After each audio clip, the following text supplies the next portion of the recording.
Et si c'était un manque de confiance en soi? Bonjour à tous, je suis Eva Ledemé, spécialiste en gestion du stress et des émotions, et je vous partage ici mes conseils bien-être et de santé psychologique. Savez-vous que donner du crédit à l'horoscope, c'est abandonner son libre arbitre? Aïe, je sais qu'elle peut piquer un petit peu celle-là parce que si vous avez des croyances ou si vous donnez un peu d'importance à l'horoscope, ça peut nous amener à nous interroger.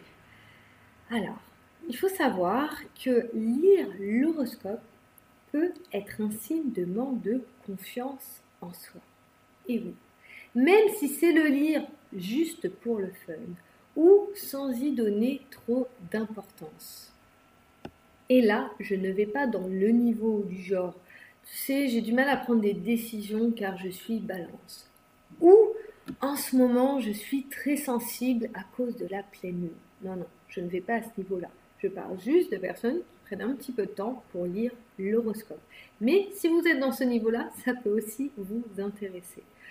Inconsciemment ou consciemment, nous lisons l'horoscope soit pour en connaître un peu plus sur nous, soit parce qu'on est curieux sur les changements potentiels de notre vie, ou parce qu'on a besoin d'être un petit peu guidé dans nos choix. D'ailleurs, les personnes qui sont les plus sensibles à lire leur horoscope, c'est souvent durant une période de doute, de surmenage émotionnel ou de dépression.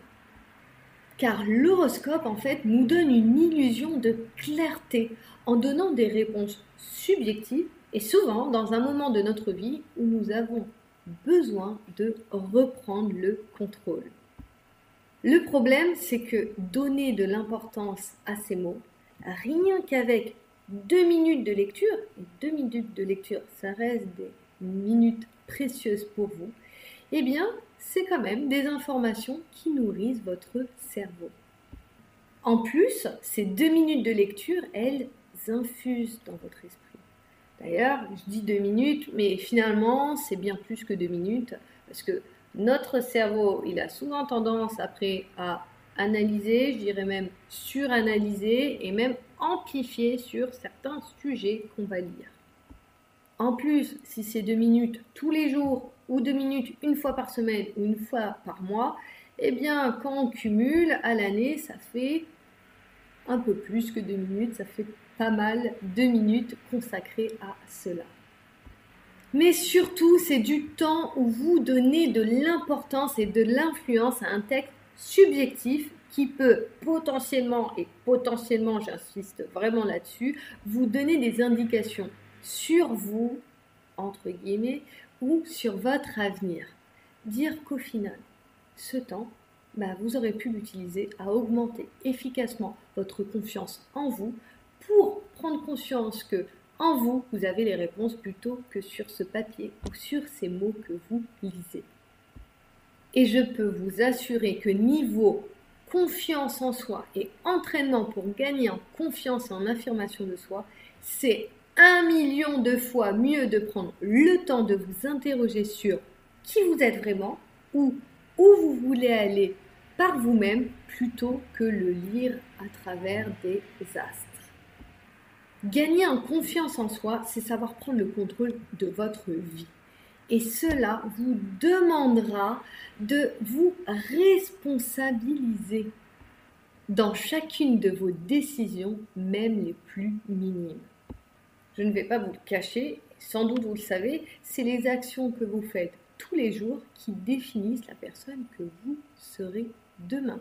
Toutes les petites actions, eh bien, ça fait à l'addition ce que vous serez dans votre futur. Si vous mangez par exemple un burger tous les jours, c'est sûr que vous aurez un autre résultat que manger, je ne sais pas, par exemple, de la salade, de quinoa tous les jours. Vous aurez un résultat qui est différent. C'est pareil pour ce que vous lisez, c'est pareil sur l'information que vous consommez. Ça va avoir un impact sur vous plus tard.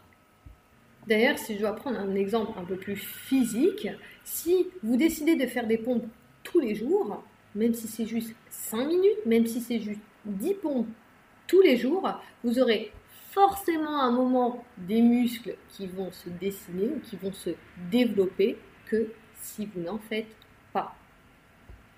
Alors, si vous voulez avoir le contrôle de votre vie, il faudra agir au quotidien comme tel.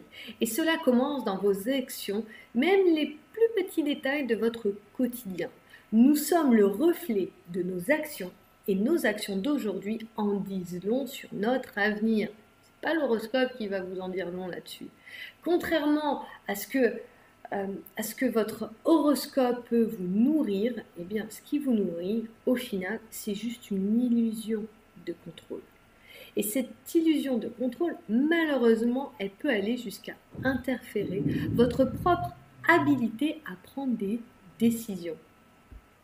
Et c'est même plutôt rassurant que se dire que cet horoscope n'a pas vraiment d'impact et que c'est vous qui avez l'impact sur votre vie. C'est vous qui avez le choix de vos actions et c'est vous qui avez le choix d'ailleurs de faire différemment que ce que cet horoscope ou ces mots peuvent vous dire.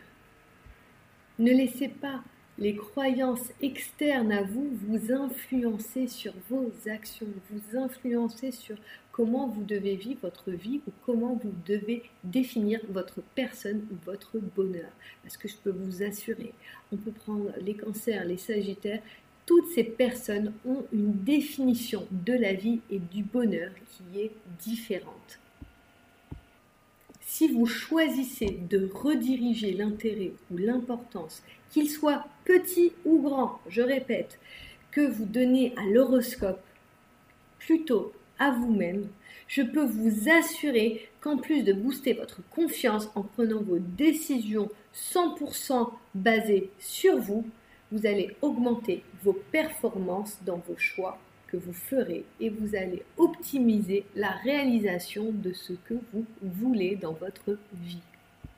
Il n'y a rien de mieux que la connaissance de soi, la pratique et l'action pour gagner en confiance en soi et en sérénité, même durant vos périodes de doute, même durant des moments difficiles. C'est vous qui avez la possibilité d'influencer votre vie. Et c'est vrai que cette illusion de contrôle, même nous, on a l'impression qu'on veut tout contrôler. C'est souvent une illusion qu'on a, mais par contre, vous avez le pouvoir d'influencer votre vie. Et ça, c'est important, de se redonner ce pouvoir d'influencer notre vie. Merci beaucoup d'avoir écouté ce podcast. À nouveau, c'était un plaisir de partager avec vous sur ce sujet. N'hésitez pas, si vous voulez retrouver tous mes articles, infographies, je suis partout sur les réseaux sociaux, que ce soit sur Instagram, Facebook, LinkedIn, TikTok, YouTube et bien sûr sur Spotify, Deezer, peu importe là où vous m'écoutez. N'hésitez pas à taper Eva Le Demé sur tous les réseaux sociaux, vous allez rapidement me retrouver. Merci à tous et je vous dis à bientôt.